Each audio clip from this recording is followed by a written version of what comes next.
that NSA and NSF are two very different things. We're both in the government. Two of the three letters are the same, very different animals. I commented to my wife that when I was a student, I was very nervous when I had to get up in front of people and talk, and it's something that eventually does go away. It was driven home to me a couple of months ago. I was invited to speak, to give an hour-long talk at the National Academies of Science, which, if you're not familiar with it, is one of the prestige places where the Nobel Prize winners come around. And I was busy that week, and so I started working on my slides at 8 o'clock the night before. And this is when I realized, I guess I'm not nervous getting up in front of people anymore. So what I'm going to talk to you a little bit about today is a view of cybersecurity going forward. What you're learning about at this event today is a lot of what's going on today, and I'm going to try to take you a little bit further into the future.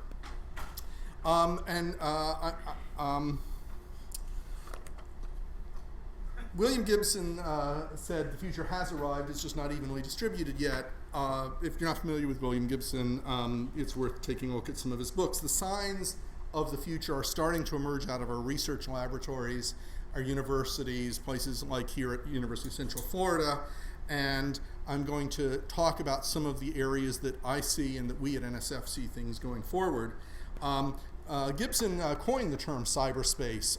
When I started working in the cybersecurity field 30 years ago, or almost 30 years ago, we just called it computer security or information security. We didn't have this cyberspace term, but that's the buzzword of the day, so we'll use that one.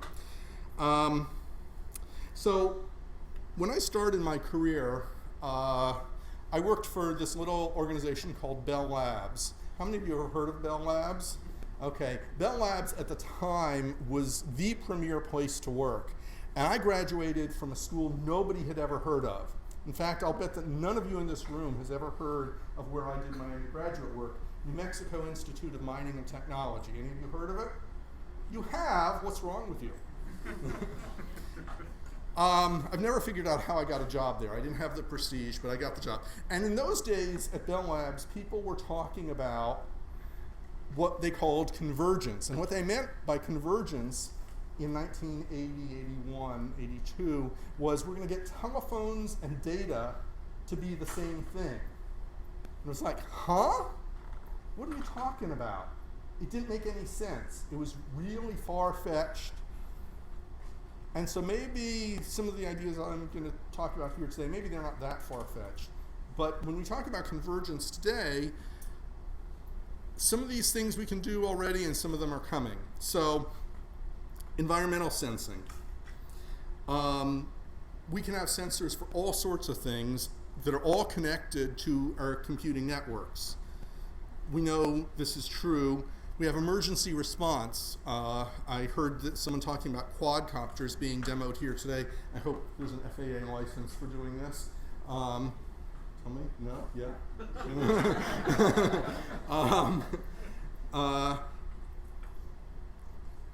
It's all coming together, which is really good. Smart devices, health devices. How many of you wear Fitbits or similar things? Not very many. I'm kind of surprised. I wear one. It motivates me to actually walk more instead of taking the elevators. People who have insulin pumps. I was at a meeting a couple days ago in Berkeley with a gentleman who mentioned that he's a type 1 diabetic, and he used to have an insulin pump, but then he looked at the security ramifications and stopped using an insulin pump and now manually injects himself with insulin because he's just scared of someone hacking his insulin pump. And this is a guy who actually understands. He's not just paranoid. I say just paranoid because I think he is paranoid. I don't think anyone really is out to get him, but it's not an unreasonable question. How many of you heard about Vice President Dick Cheney and his implanted defibrillator? It was a defibrillator, not a pacemaker. I think it was, anyway. Yeah. You may have heard that he his is not the standard off-the-shelf model. They turned off the remote programming capability because he had seen some research that one of our researchers, a guy named Kevin Fu, who at the time was at the University of Massachusetts Amherst and is now at the University of Michigan, had done, showing that someone could remotely reprogram your defibrillator and cause you to accidentally have a heart attack. Now, some people might argue that in the case of Vice President Dick Cheney, that might not have necessarily been a bad thing, but we're not going to say that. So, our TVs, our thermostats. How many of you heard about the Samsung TV case recently?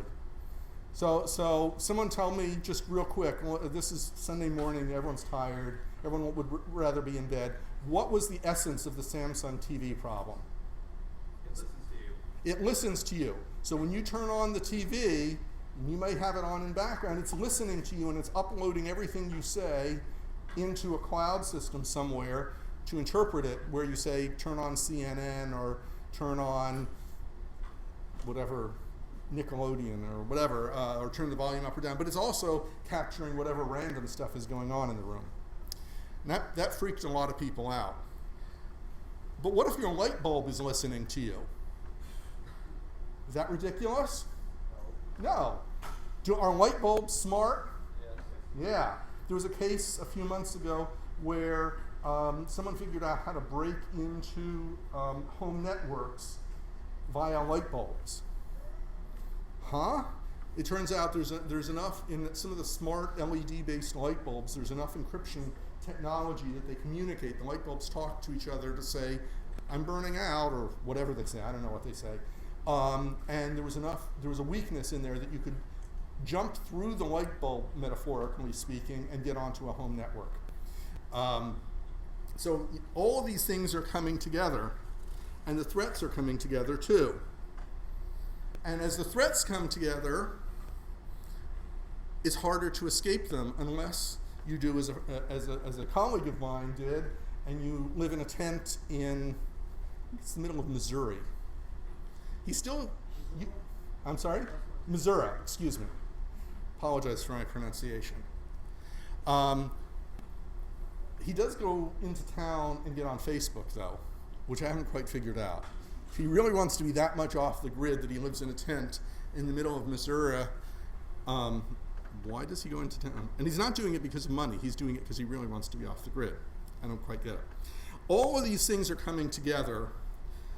How many of you use Facebook or similar? Oh, come on, don't lie. Everyone. There's a lot more that's coming together that Facebook can figure out by integrating your data with the data from all these other sources.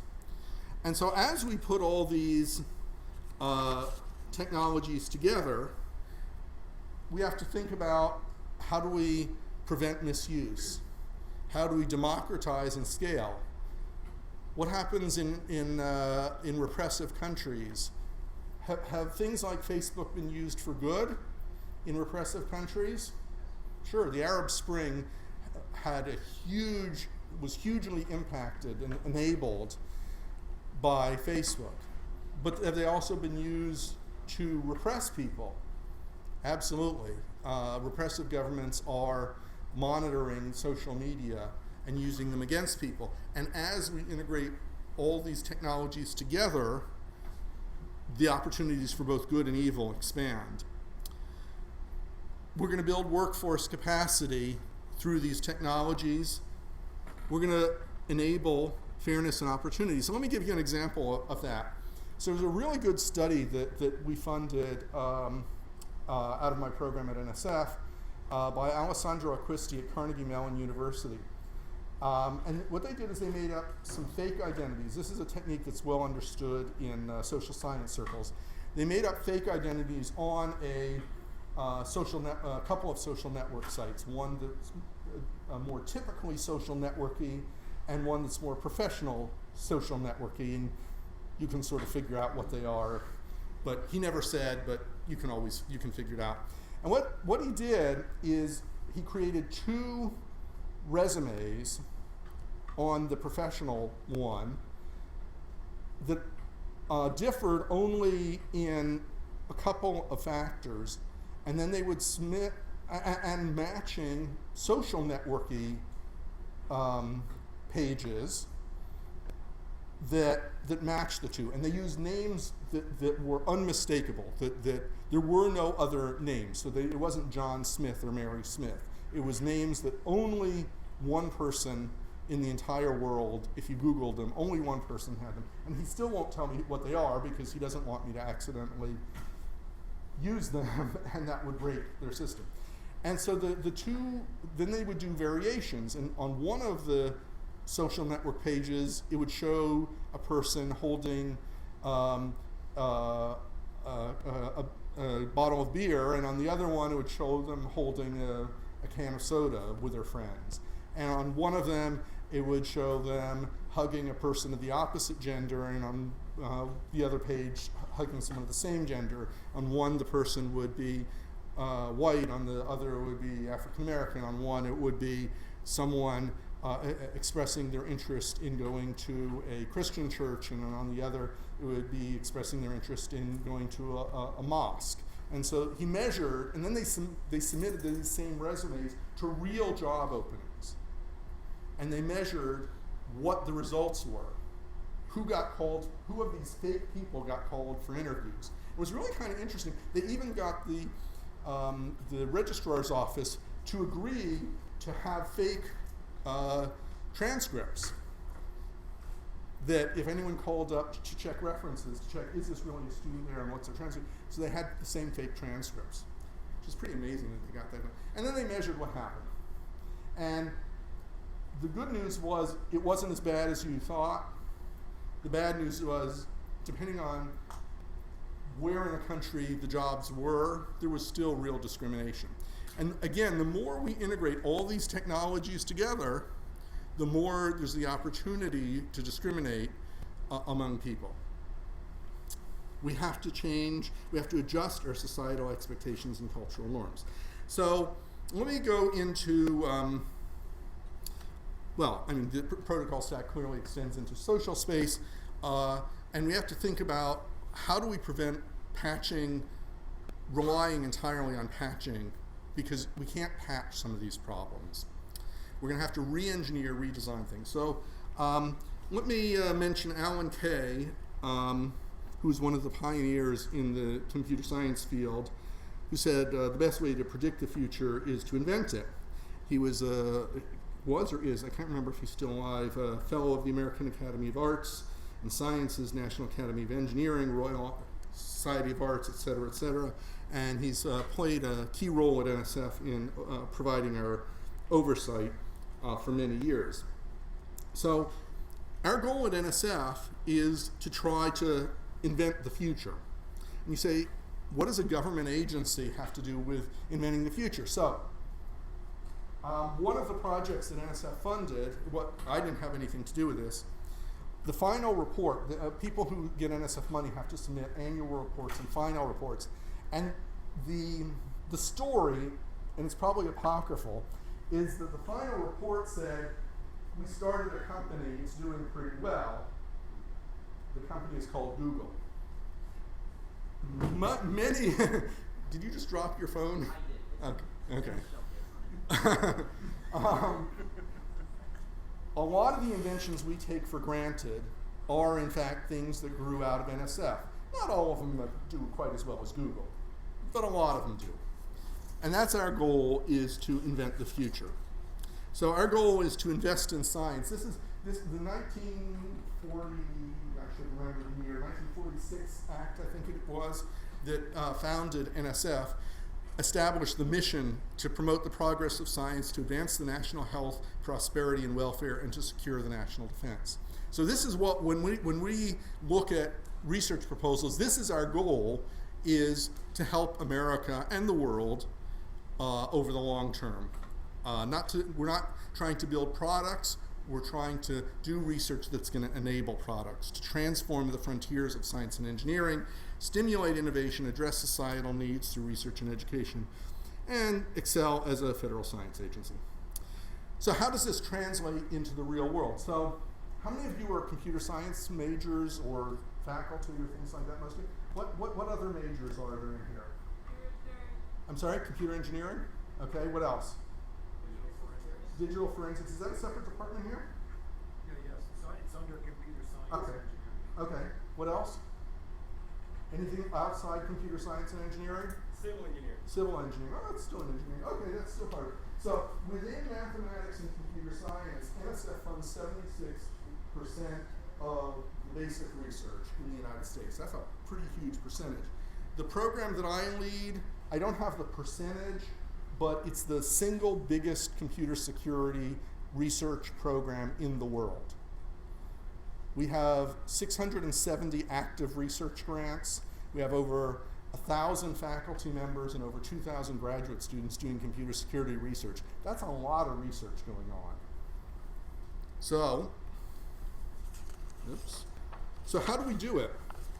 And I'm just going to talk for a little bit about how NSF makes decisions, because it's always black magic to people who have never been on the inside. So we put out these things we call solicitations. Solicitations is a nice way of saying, here's a broad topic we're interested in the case of my program, cybersecurity. We don't say, I want you to build me a widget that does this. It's not like what you might have heard of as RFPs, requests for proposals. We give a broad topic and we say, we're interested in stuff in this area. And you submit proposals, and they're not going to be comparable one to another, because you have an idea and someone else has an idea that's completely different. You're not trying to solve exactly the same problem. NSF gets over 50,000 proposals annually. Of those, about 900 come into my program about cybersecurity. We go through an open, transparent review process. What this means is we bring in peer reviews, people like you, those of you who are faculty members, people who are like you're going to be, for those of you who are students now. Not all from academia, people from industry as well. We bring those people in and we ask their opinions. And they give us their opinions, and we have review criteria, both the scientific merit and the impact on society, which we call broader impact. We get 40,000 reviewers a year, of which I should know the number, about 500 or 600 of them are in my program alone. We have review panels where they discuss things, and everything goes to a program officer or a program director, someone like myself, who listens to what they have to say and decides, does the panel make the right recommendation? And then we usually do what the panel says, but not always. Sometimes we say, well, the panel didn't know about this, that, or the other. And then we make decisions and we award about 10,000 awards per year. About 200 of those come out of my program. About $75 to $80 million a year out of my program, about $8 billion out of NSF every year that goes into new research.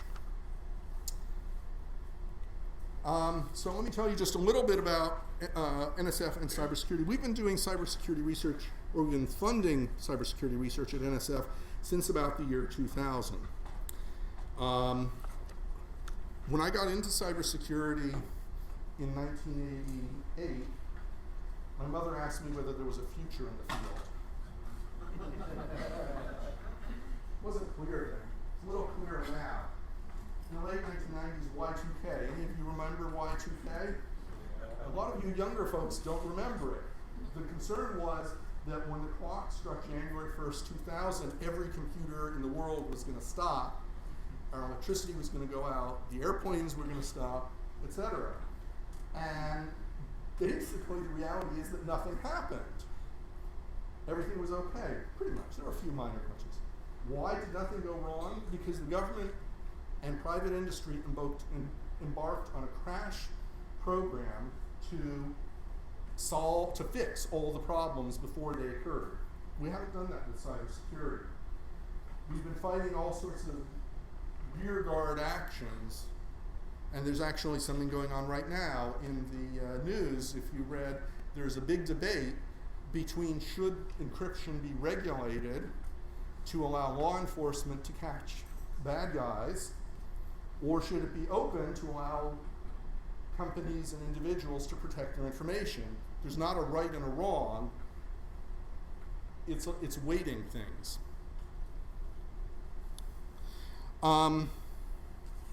So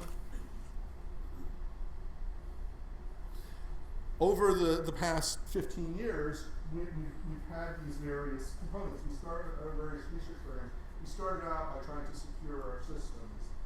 We address policy issues, usability, workforce, etc. How many of you, incidentally, is UCF a scholarship for service program? Do you have one here? No, you don't? Okay.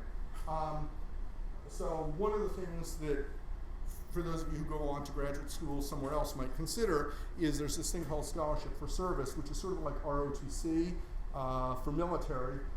Scholarship for service, the idea is the government pays your tuition and pays you money to live on, and in return you promise that when you graduate you will spend the same amount of time working, at least that amount of time working for the government as a paid employee in a cybersecurity job, and then after you've met your minimum you can either stay or leave. And so that's sort of related to this, is helping to educate the workforce.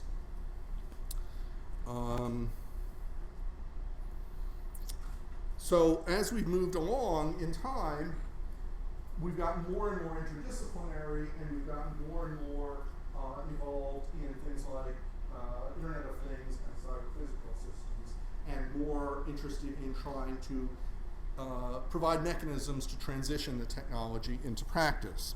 So the biggest changes over the past few years have been to integrate the social sciences. Nobody mentioned that they were a social scientist, a psychologist, an economist. Anyone like that in the room? Anthropologists, archaeologists? No? Okay, it's an increasingly important topic, and I'm going to give you a couple of examples of that over the next few slides, because we have to consider all these different factors. It's not just technical. We have to redefine what it means to be secure. So the scope of the SaTC program, Secure and Trustworthy Cyberspace. Anyone know what else SATC stands for besides Secure and Trustworthy Cyberspace? Any TV fans out there? Sex in the City, exactly. If you get bored with cybersecurity, it's Sex in the City. Which is more exciting? It's more likely to get you a job, that's for sure.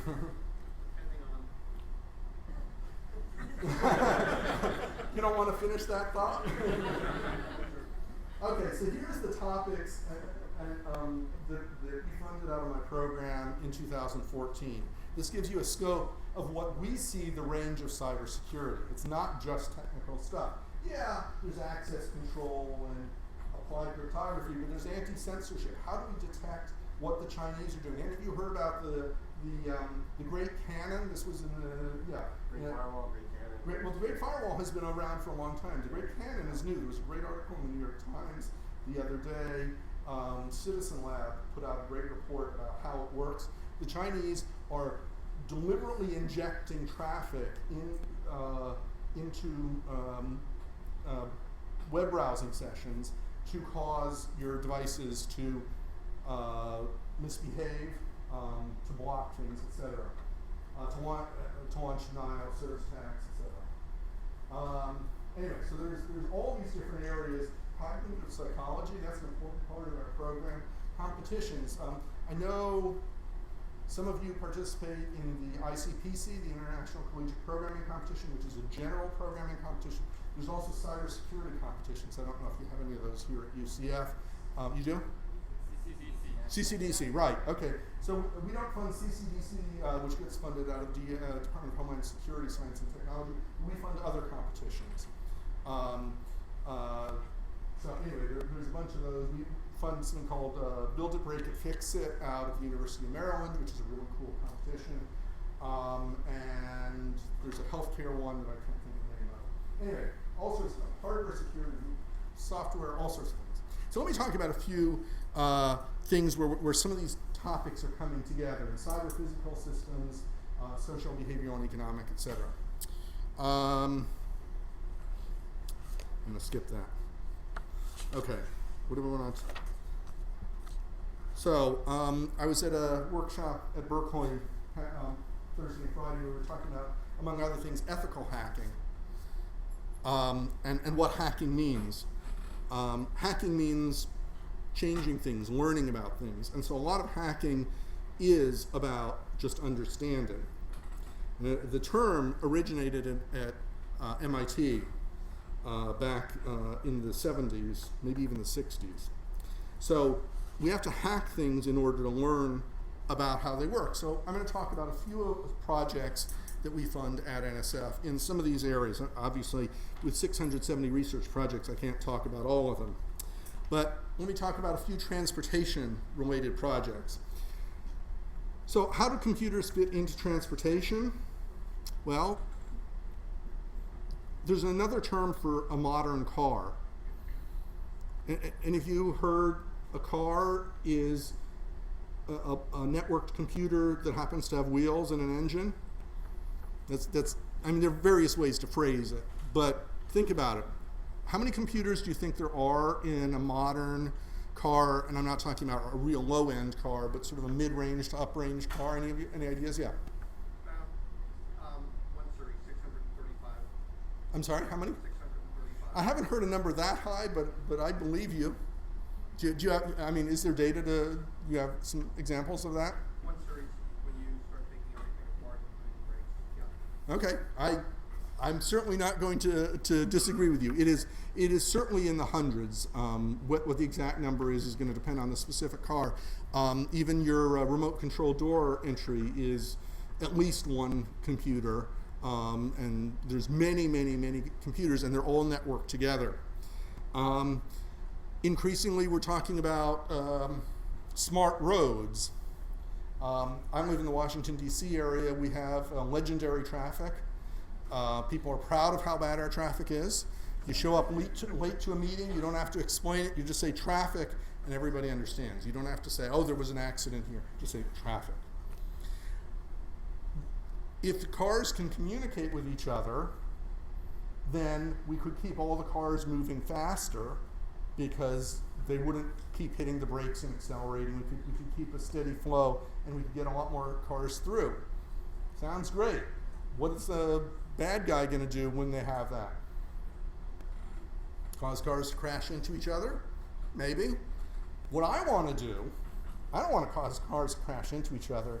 That slows everything down. What I want to do is, if I have two highways running parallel to each other, I want to tell all the cars, I'll call them Highway A and Highway B. I want to tell all the other cars, Highway A is a mess this morning. Go get on Highway B. And then I'll take Highway A because there's no one there. That's a lot more fun than crashing cars into each other. Well, maybe not.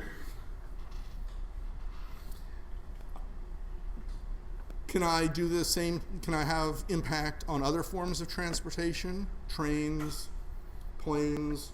Certainly there are bad things that you can make happen. But there may be... You'll be able to detour your competitors. Detour your competitors, sure. Make them think that there's bad weather that would cause them to route their planes the long way, burn more fuel, and cause them to be late, which causes passengers not to like that airline anymore. Sure, we can come up with a lot of scenarios. So there's certainly plenty of opportunities. So let's just talk about a few examples. So this is a project, Yoshi Kono from the University of Washington and Stefan Savage from the University of California, San Diego, and some of their students worked on, where they took apart a car, and you can Google this and have some cool videos. This is about 5 years old, and this actually was on about 60 Minutes recently, some of this work. And it's kind of hard to see down here, but it says, the speedometer here says, pwned by card shark, and the speed is 140 miles an hour, and it's in park. Is the car going 140 miles an hour? No. It's propped up on jacks, but they just modified the software. Clearly, they can change the controls. Another project, and this one I don't have any cool results on yet, but this one just started last year by Ryan Gerdes at Utah State University, to how you get cars that are platooning, which is driving all together at the same speed to get maximum traffic. How you can prevent bad guys from breaking in and adjusting the speeds or causing bad things to happen. There was this workshop last year where a whole bunch of people got together from, we're in Washington, you have acronyms. That's one of the things that gets, we don't have a lot of manufacturing, but we manufacture acronyms. So this is the National Science Foundation, Department of Homeland Security, Department of Transportation, and I left out the National Highway Transportation Safety Administration, and a few others. It gets scary when you spend enough time in Washington and you can get whole sentences that consist of nothing but acronyms. And I've done that, and it's scary. So we got together, actually I wasn't at this one, one of my colleagues went to this one, and talked about what are all the threats and issues going forward on transportation as everything gets computerized. Let's see. This was the DARPA. How many of you have heard of DARPA? Most of you, those of you who haven't, it's the Defense Advanced Research Projects Agency. Have any of you heard of this thing called the Internet? Okay, the Internet started out, I'm sorry? Yeah, it's a bunch of pipes. A bunch of tubes. That was what, Al Gore. no, it wasn't Al Gore who said that. It was like some It was Ted Stevens, Senator Ted Stevens from Alaska. He called it a bunch of tubes. So before it was the Internet that was a bunch of tubes, it was the DARPANET or the ARPANET. So the Department of Defense funded the original technology. And DARPA still exists. Their office is 2 blocks from ours at NSF. We talked to them. I have a lot of friends who work there. And one of the programs they ran was this thing called HACMS, High Assurance Cyber Military Systems. Kathy Fisher ran this, and what their goal was, you could identify any vehicle. It could be where a vehicle could be a drone, it could be a car, it could be whatever. And how do you build one of these vehicles so the computing components can't be hacked? And I'm not sure if I have a video in here. I do have a video in here. Car that doesn't need a driver. If you haven't watched, incidentally, the Google Google self-driving cars, some of it grew out of the DARPA Grand Challenge on self-driving cars. Some of it came out of HACMS. So all this stuff is connected together. And so they were building cars that couldn't be hacked, and you saw there a little video of the Cadillac. I'm sorry I don't have the sound on for that. Let's see. Okay, this came out just 9th of February, so about 2 months ago. Senator Markey, I can't remember which state he's from. Anybody know what state Senator Markey is from? I think New York, but I'm not sure. His staff did the survey. They sent questionnaires to basically all the car manufacturers around and asked them, can I hack your car? What do you do to prevent me from hacking your car?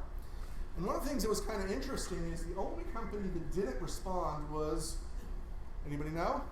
Is it on here? I don't think it's on here. Anybody know? Tesla. Tesla is the most computerized car there is. They upgrade their car by software downloads.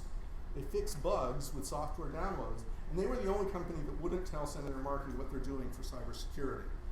That doesn't mean they aren't doing anything, it just means they won't tell them. And basically all the car companies have gotten religion in the past few years after the video that I showed you. Well, actually there's a much better video than the one I showed you. There's one with Yoshi Kono and his couple of his students in a car. They borrowed an abandoned airfield and they reprogrammed the brakes, and so that they can remotely cause the brakes to go on and off. And of course they only do it on a closed course, and the students and the faculty members all wear helmets and everything like that just in case something goes wrong. But after that video and other things, Senator Markey started this study, and there's legislation that I'm sure will be coming out of this to cause car manufacturers to start having to pay attention to security, just as software vendors do. Is there a difference between a car manufacturer and a software vendor? No, there really isn't. No, car manufacturers increasingly have labs in Silicon Valley because that's where the software industry is. Do you, yeah? Oh, I'm sorry. Markey made a couple of statements on Michael Hastings. Markey made statements on what? I'm sorry? Michael Hastings, he's taking a little bit weird, where Hastings' car Interesting. in a tree, but yeah, Interesting. I hadn't heard about that. Okay. he's got on record. Okay. So there's a lot of interesting stuff in there. Do you know how much your car tracks you? More than you like. I'm sorry? More than you would like. I have an example coming up. But we can also use some of this stuff in positive ways. It's not just privacy infringing. It's not just for causing your car to crash. We can also use some of these things to investigate the underground economy. How many of you occasionally get spam?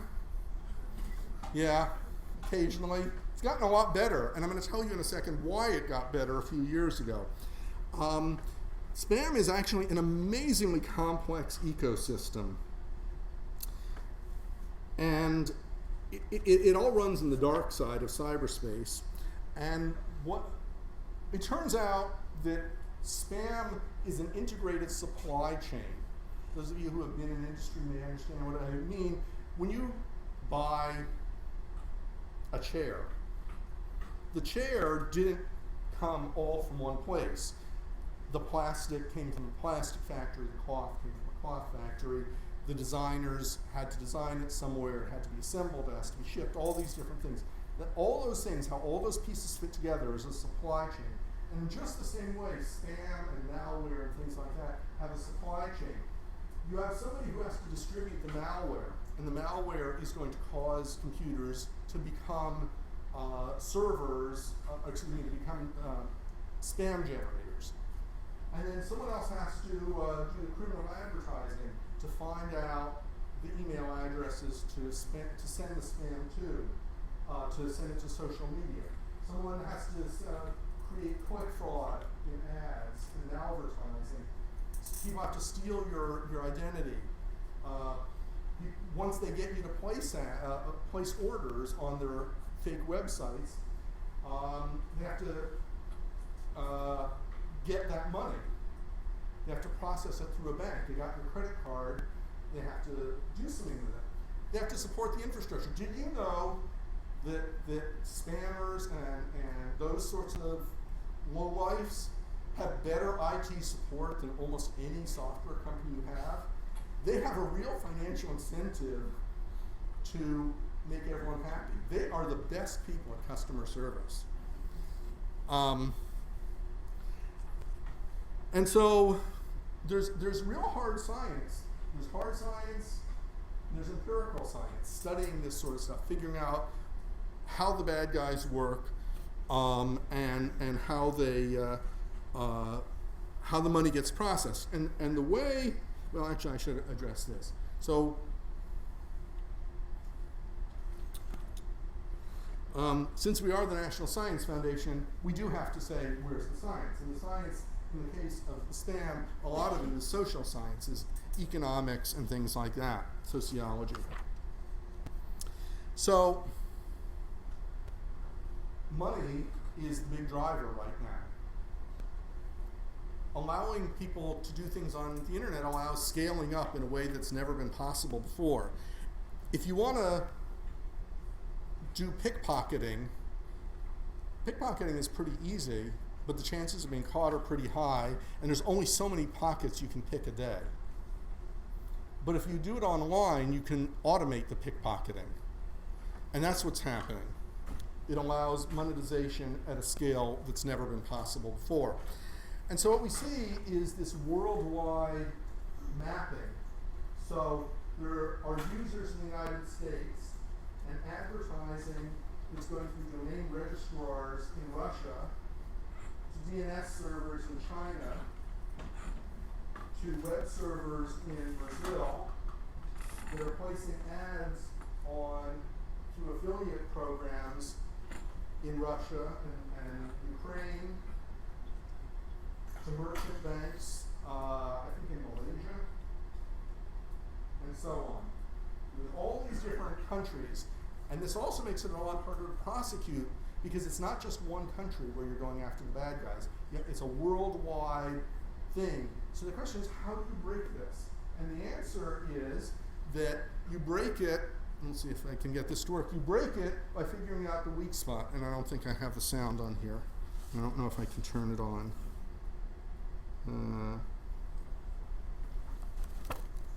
This isn't my computer.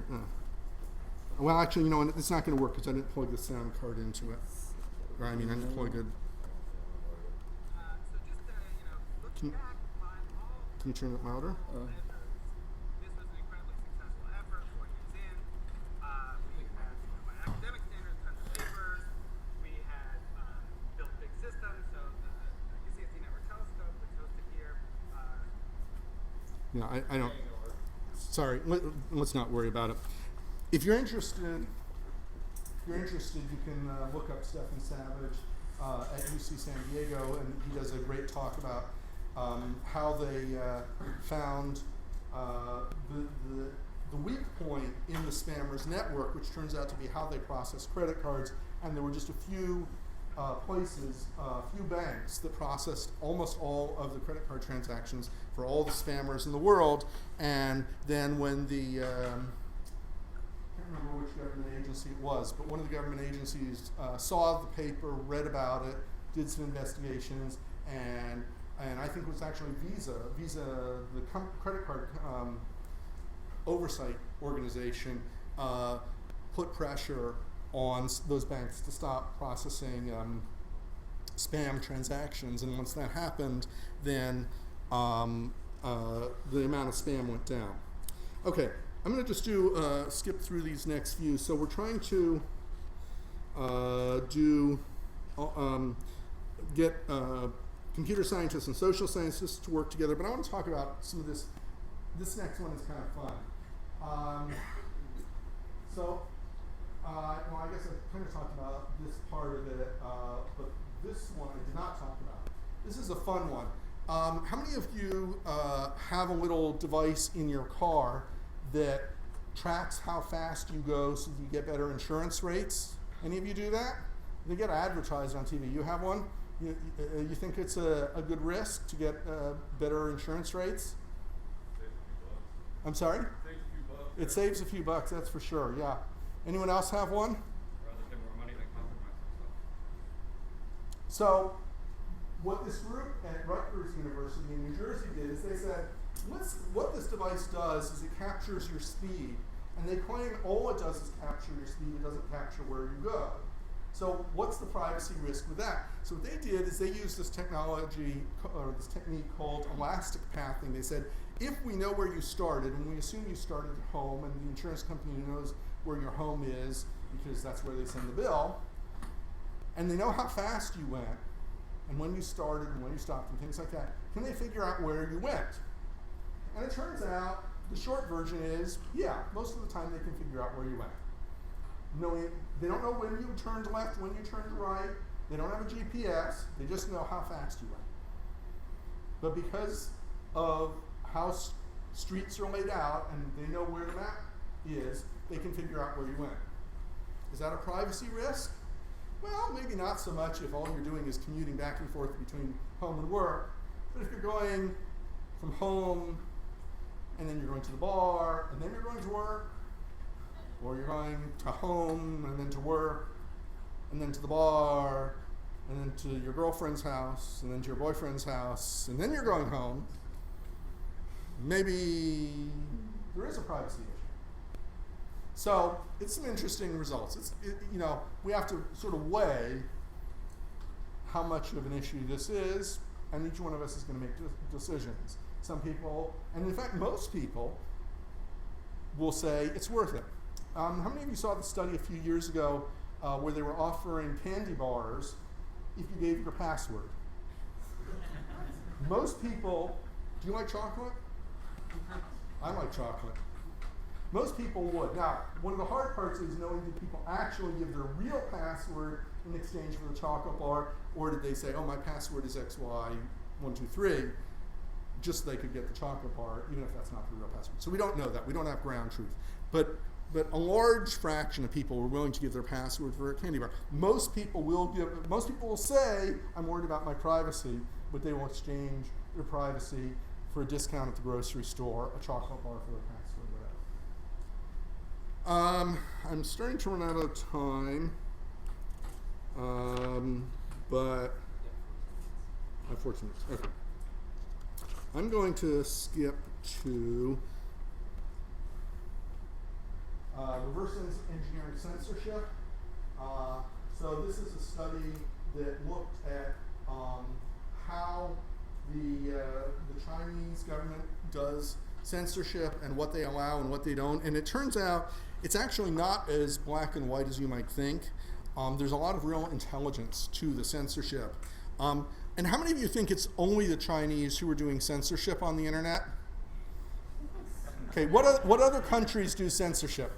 Turkey just brought down LinkedIn, YouTube, Mm-hmm. and I want to be a Catholic, or no, whatever. Yeah. Any other countries? Does throttling count? Throttling certainly counts. So Xfinity here in the US, yeah. Any others?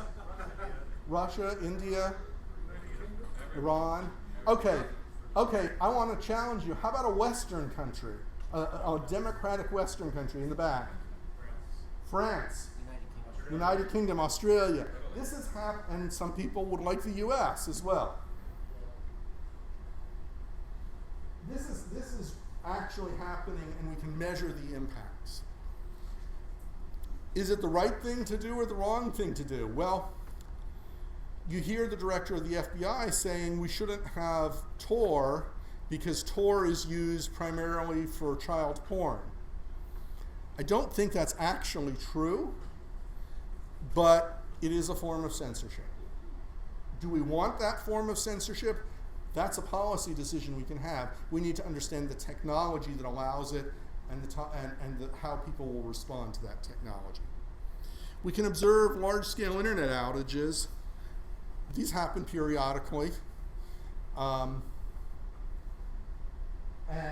so there's monitors all over the place. So this group called PIDA at the University of California, San Diego, that has sensors all over the place, and they can measure things, and then they can look at things retroactively, and you can see really interesting results. After we find out about attacks, then we can look retroactively and say, if we had only known to look, we could have seen it happening 6 months earlier. So some of them are obvious. The Libyan outage during the revolution there. There was a Syrian outage recently. But there have been a number of these where a country just sort of drops off the internet suddenly. I want to talk about medical devices. There's not an awful lot of this so far. I did mention,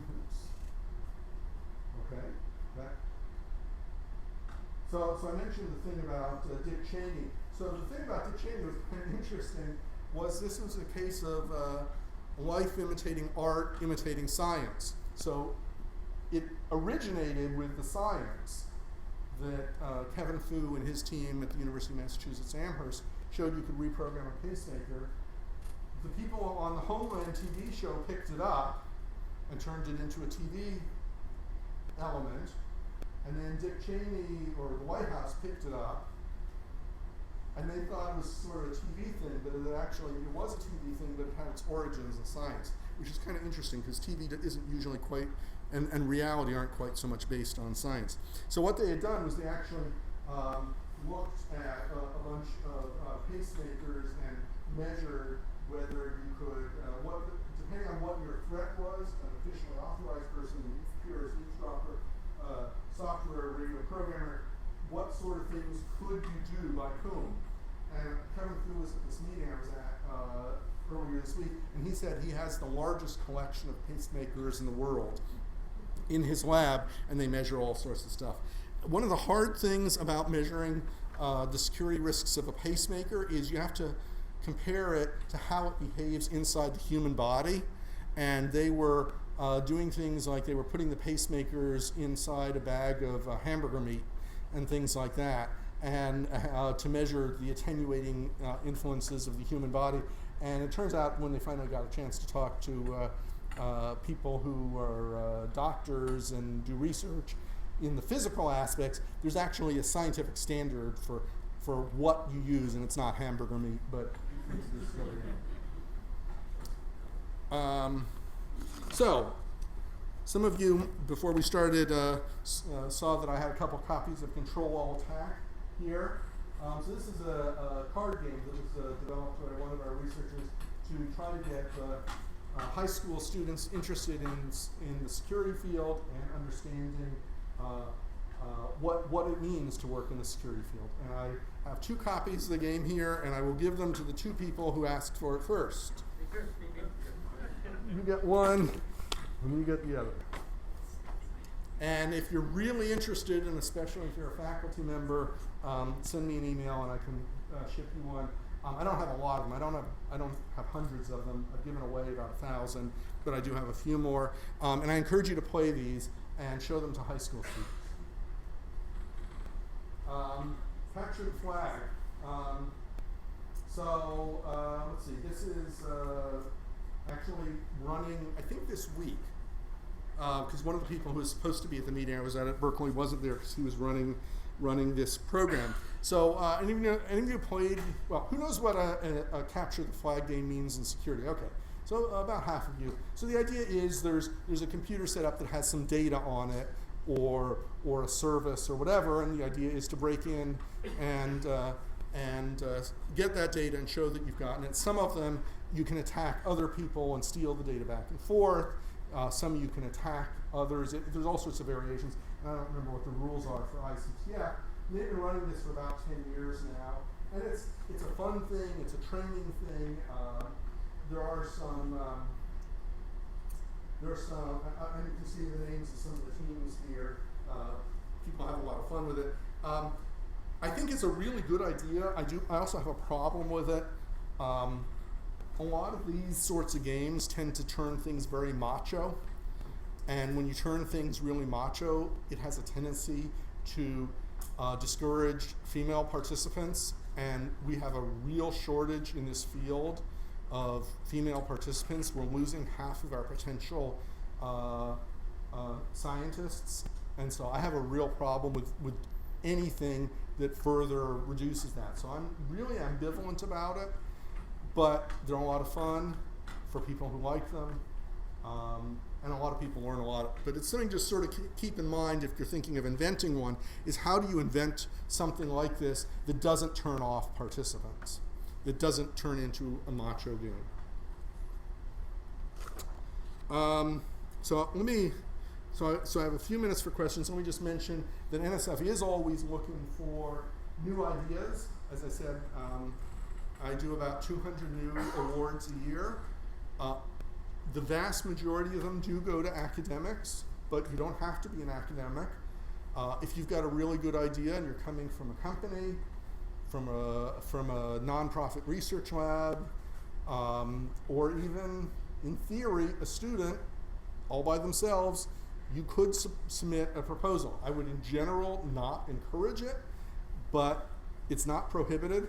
So if you got the idea, and it's a really killer idea, do think about submitting it. One of the things about NSF funding that's different from, say, venture capital funding is you don't, when it's over, you own it. We don't own it. We don't take an ownership stake like with venture capital money. When it's done, you own it. Because our goal is for you to do great things. We are looking for cyber-physical systems research and security research, and most things I've talked here about today fit into one or both of those. And I mentioned earlier the CyberCore Scholarship for Service program. UCF is not part of that, but when you guys think about going on to grad school, that may be something you want to look into. And I'm going to wrap it up there and take a few questions. We have, it looks like, about 5 minutes. If there are any questions, yes? I'm going to be working with some educators. I'm just wondering if I can maybe find out how to get a copy of the Control Alt Hack game to maybe pass on to them.